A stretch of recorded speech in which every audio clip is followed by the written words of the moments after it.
I'm so excited to be chatting with all of you about Love Lies Bleeding. I really enjoyed the film, and I just wanted to start off with kind of a big question that I think kind of I know it's scary, summarizes the whole movie, which is just, is love worth it?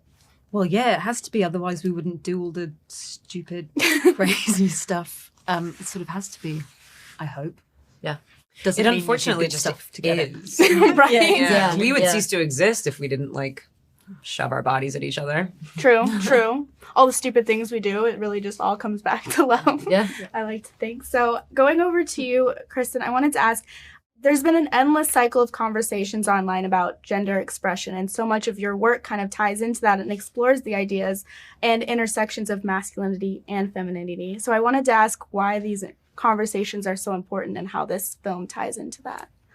Well, yeah, because I think like the kind of prescribed reality that sustained us, but also debilitated most of us for so long is broken. It doesn't apply to the moral majority, you know.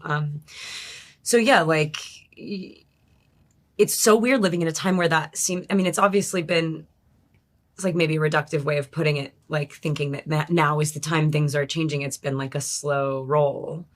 But right now, the accelerated kind of notable difference in taking up space in a business, like it is different. I mean, I can tell you with my feelings that it's different because they're visceral and available to me. And yeah, so it's like kind of one of those things you don't want to talk about too much because you want to be afforded the kind of like gift of not having to hang a lantern on obvious things, like not having to be the mouthpiece for notions that should be given, you know, the way that we take up space, who we are to ourselves, who we want to fuck. I don't know. Maybe don't think about it. Maybe don't consider that so deeply, man.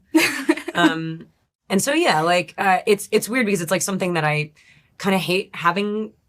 You know, it's like it's hard to talk about. We don't have like hours to like go into the gender study, like, you know, discussion. But at the same time, it is like, I'm so happy to be asked the question and then say, watch the movie instead of hearing me talk about being a girl or a boy, which is just like going away. It's becoming an obsolete question. It's just like, you know, even like the coming out story, just all of it. It's just sort of like, those are crossing boundaries. We need to set them, decide what they are, and then be able to blast through them if we so choose. And so it feels like movies are kind of doing that for us ladies lately. It feels nice. Absolutely. I hate that, you know, we always have to ask these questions because we need to keep the conversations going. But then it's like, it's so obvious. Even this movie, why should we have movies about strong women? Why shouldn't we? Like, sure. It doesn't make any sense. Going over to you, Rose, I love that this movie just it pushes all of the limits, and it's so much fun. There's so much going on. I wanted to ask you just how you kind of balanced the thrill with the romance and how important it was to really make sure that they both were there.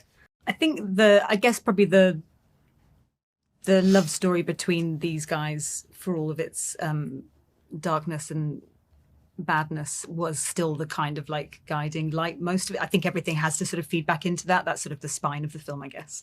But I also knew I wanted there to be a lot of violence in it. And I guess falling in love kind of brings up a lot of those sorts of feelings. I don't know, it was a sort of symbiotic relationship between the two.